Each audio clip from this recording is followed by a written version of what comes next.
Welcome to Health Coach for Women. Intentional living for more happiness and fulfillment in your everyday life with your host, Marsha Roopchand-Walker. Join Marsha as she shares her own personal wellness journey, as well as stories from our guests that will enlighten and inspire you to move towards better health and happiness. Now, here's your host, Marsha Roopchand-Walker.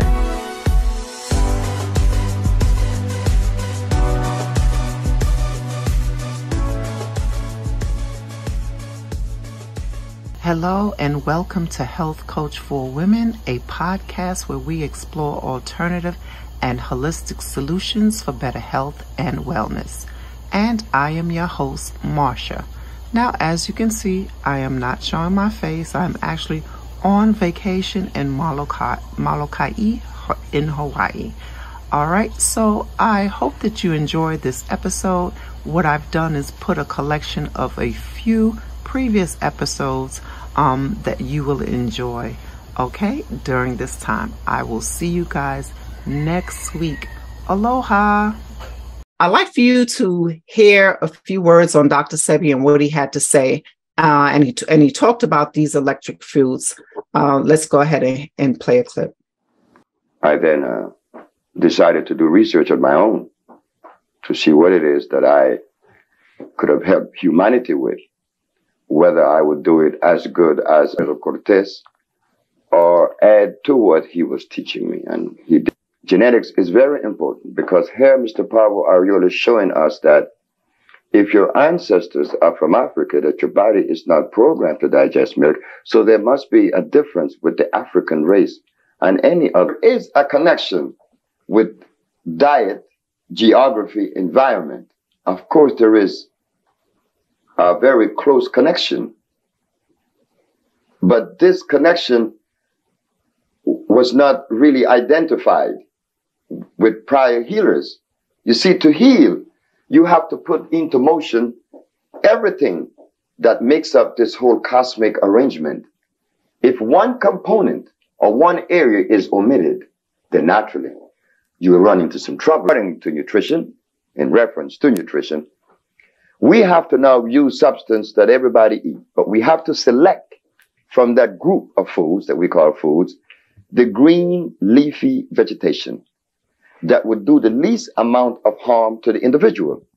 Because we know that the compounds that was constructed using the earth from the tropics would deliver the kind of nutrients and energy that the body really needs. And these are the things that we recommend, such as the broccoli and the lettuce, or spinach. You know, we also recommend the quinoa. These things are merely to satisfy those 400 years of conditioning, because we are people that like to eat now. But we are faced now with a catch-22, as we call it, that if we want to eat the food that we like, we're going to get sick. And if we want to eat the food that we should eat, that the African American should not consider at any time is carrots, because it's in a high level of starch. And because our genetic structure is so high in carbon, we are very sensitive people. So whatever there is that is inconsistent with us, it would have an adverse effect on us. Immune container. Now, he talked about, the electric foods and foods naturally that from your environment makes a difference. And he talked about genetics, right? So your environment, what you eat, and genetics makes up your whole composition of yourself, right? And so when we are not used to eating certain fruits, if you're from a certain region, because certain places, foods aren't grown in certain regions. So as for milk, for example, why are African Americans more lactose intolerant, right? And I'm not saying they're the only ones, but for the most part, lactose intolerant, right? And so some people, you can't consume milk, so you want to definitely just start being more mindful Okay, just start being more mindful on what you consume. And again, prevention is the best medicine. I can't stress that enough. Prevention is the best medicine. And can you heal naturally, okay, from the current diseases and illnesses that's out there with the right herbs and medicine and healing and mindset training? Okay, yes, you can. Yeah, so I think, the healthcare industry has lost its focus. We have become so, we put all of our efforts into treating people when they get sick. And whether that's an acute illness, something that comes on all of a sudden, or whether it's the chronic illnesses that plague our society, like diabetes, heart disease, cancer. And we have lost focus on trying to keep people healthy in the first place. The reality is that the majority of these chronic conditions that are plaguing our society, heart disease, diabetes, Alzheimer's disease, many forms of cancer, are largely preventable. And they are largely attributable to the foods that we are eating. And we have gotten to a point where our whole society, it's not just the healthcare industry, but it's the food companies, the pharmaceutical companies, they have all, they no longer are interested in keeping people healthy. Quite frankly, they are profiting off people being unhealthy, and they have built a whole system around people being unhealthy.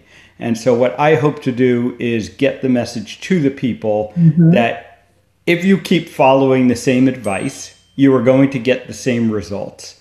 And those results are that 88% of the adults in the United States today are not healthy, are not metabolically healthy.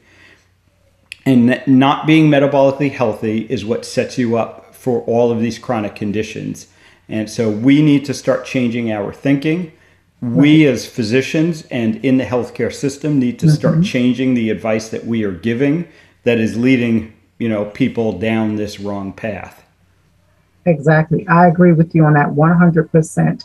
And, at some point, I believe it has to change. And with more healthcare professionals such as yourself that are looking at other ways and not just the traditional ways of how we've been doing things, treat the disease when it comes, but looking at more preventive measures before it actually takes place by practicing healthy, having healthy diets, healthy lifestyle, so to speak. And one thing you mentioned is about the metabolic. Everybody's metabolism is different. Go into some detail on that, on the metabolic rate and metabolism and everything. Right. So, my main message to people is that you need to focus on your metabolic health. You need to optimize your metabolic health. And what that means is that your body is able to properly utilize the inputs you're giving it, the food that you're eating. When we eat, three things, can be done with that food. Our body can immediately turn some of that into energy to fuel all of our activities, and that's on the cellular level as well. All of the little things that are going on in our bodies constantly need energy. Our bodies can use that food to build and rebuild our tissues. Again, a process that's always going on.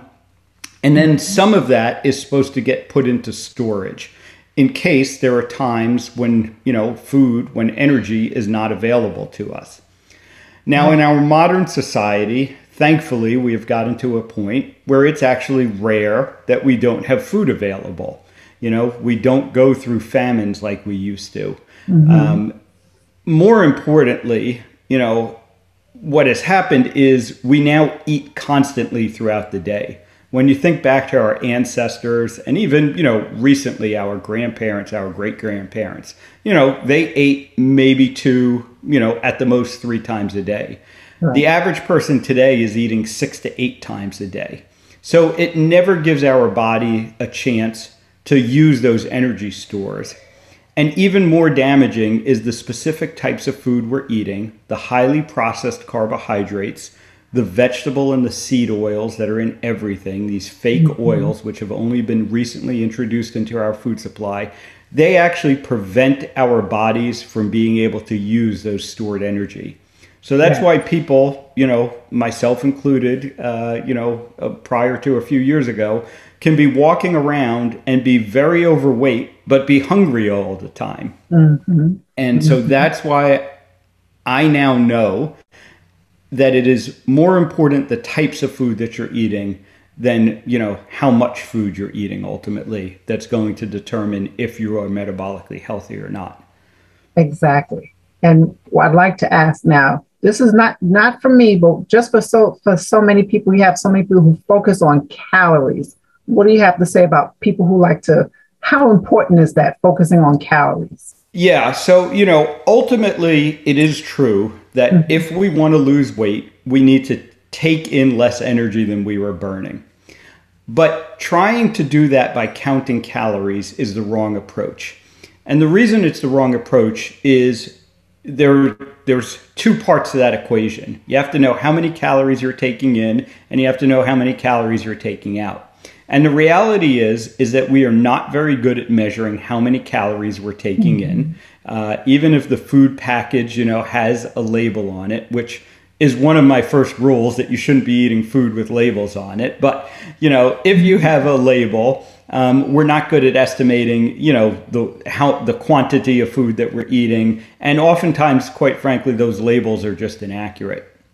And the other part of the equation, how many calories we put out, we have zero way of measuring in real life. In a laboratory, yes, it can be measured. And we have some equations that we try and use to help people estimate how much.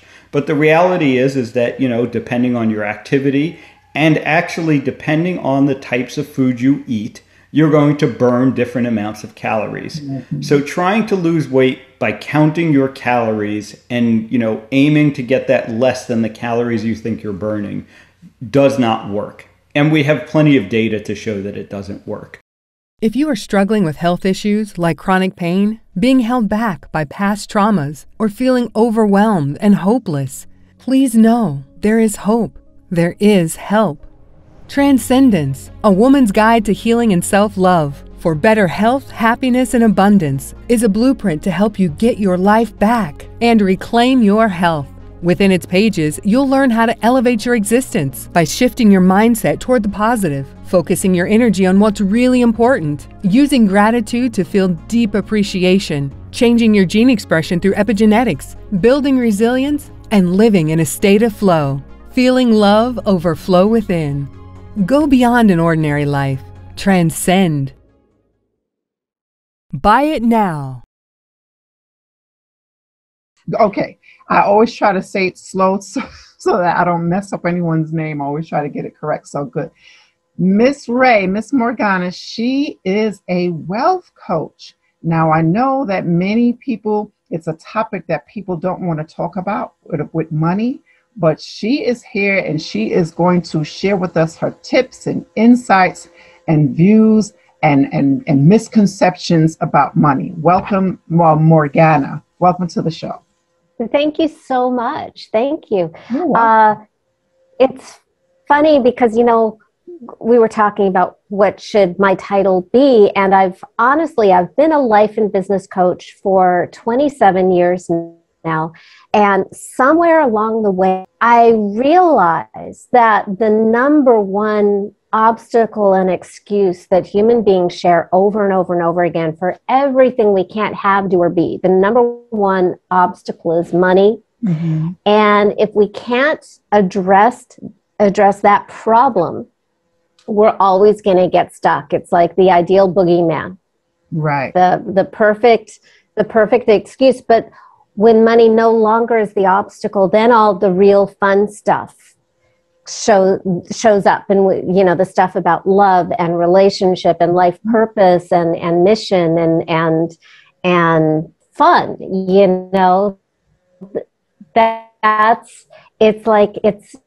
It's a pain door, right, to virtual treasury, like what life is really about. And there are lots of pain doors. You know, I'm sure you've had a lot of people addressing health on this show, and you probably had a lot of people addressing love. And I think the universe gets our attention for evolution primarily through money, love, and health. Right. And money gets our attention the fastest. That is true. That is true. That is absolutely true. And the sad part is that, you know, many couples end up breaking up, and the number one reason is finances. Oh my gosh. Money plays such a villain role in the lives of almost everybody on earth. Yes. And by the way, I'm not just talking about people who don't have enough, which is the biggest problem on planet Earth. Right. But even people who have enormous bank accounts, because I've coached clients struggling with homelessness, and I have coached billionaires. Right. And there is drama. It looks different, but there's drama on both ends of the spectrum. You can have millions and tens of millions and hundreds of millions and still be worried about not having enough. And very often it's almost like an addiction that can't be fed, because what we're really talking about when we're talking about money is our survival. Right. We're talking about, are we wanted here? Right. Are we valued here? And do we even have a right to exist? Because our, sustenance, shelter, healthcare, all of it is, at least in the United States, depends on money. Right. But I've coached clients with lots of money who are legitimately afraid of losing what they have. So the goal here is absolutely to have abundance, to be free of financial anxiety, and have the resources to be free to, focus fully on love, lifestyle, and legacy. Right. And wherever you are on the journey, whether you have hundreds of dollars, hundreds of thousands, hundreds of millions of dollars, wherever you are on your journey, we want to get you into a great, safe, happy, lasting, sustainable relationship with money for you and for the larger community, so that you can have abundance and you can keep it. Because what I also see happen is some people struggle to make money, and some people are really, really, really good at making money and just as good at getting rid of it. And if there's money struggle in your life or financial anxiety in your life, there is an underlying insecurity and an underlying, what I call a money monster. Right. And you can't have a great relationship with money if it's a monster, because you'll protect yourself from the monster and you'll have no idea that you're doing it, because it's happening below the surface, below your conscious mind, which is very reasonably trying to make money that you need. So what we need to do is we need to uncover the monster, right, so that we can make it safe and aligned with your values, so you don't have any inner conflicts about making the money that you desire and deserve and getting to keep it. When it's a monster, it goes, it comes and it goes, sort of like a really bad boyfriend who makes you feel awful about yourself. So you see, what I would say is that men are very cerebral, and women, they come from the mind brain, and women tend to come from the gut brain. And the reason why we think women are more heart-led is because, emotions are very much in the gut, and because women are more emotional, we sort of associate that with the heart. But I would say the heart is neutral. The heart is both masculine and feminine. And I agree 100% with you that we need more women in leadership, not because women should be in leadership, but because we need balance. Right. For so long, the world has been sort of almost dominated by the masculine energy. Even the women in power are quite masculine, or have been quite masculine, right? Yeah. And so it's now we need the more we need balance. We need the sort of cerebral energy, we need the logic, the analysis, and the ego. And we also need the emotional, aspect. We need the government. We need the softer energies, the more softer skills coming into play. And when we can lead together, both masculine and feminine, with more women really stepping up as women, not trying to be like men or not trying to replace men, but actually just a beautiful balance, a beautiful blend, then I think we're going to be onto a winning formula. So I discovered that I was very, very sensitive to energy and to people's moods, people's emotional states, to my own, to all the things going on around me. And I thought in the beginning, that was a problem. It turned out to be my greatest skill. And what I've done over the years is become very, very skilled at being able to literally feel into and scan a person's energy field. And I can literally feel like I'm touching something where there are disturbances in that energy field. And think of it like music. Our energy field is recording everything we've ever experienced, everything, the good, the bad, and everything in between. Well, if we don't know how to release the disturbances, they get stuck on us like lint. And we build it up till we can't take it anymore. And it turns into some form of disease. So I became very skilled at being able to scan and find where these disturbances are. And I bring in, just like harmonious music, I bring in waves of energy that are coherent waves, they call it in physics. This is like turning on music that's soothing to your soul. And some people actually hear sounds, other people just start to feel the stress come off. And I'm able to help people, even virtually, all over the world, to start to harmonize their energy field. They do nothing. They literally, it's the most relaxing way to heal possible. They just sit down or lie down. I work in the field, just scanning it like an MRI would. And I can find where the disturbances are, change the vibration. And there's a communication that takes place via this field that literally talks to the cells of the body. And it affects the mind, the emotions, and the body. Thank you so much for listening to Health Coach for Women with your host, Marsha Roopchand-Walker. If you've enjoyed this podcast, please be sure to rate, subscribe, and review on your preferred podcast listening platform. We really appreciate that effort. Until next time.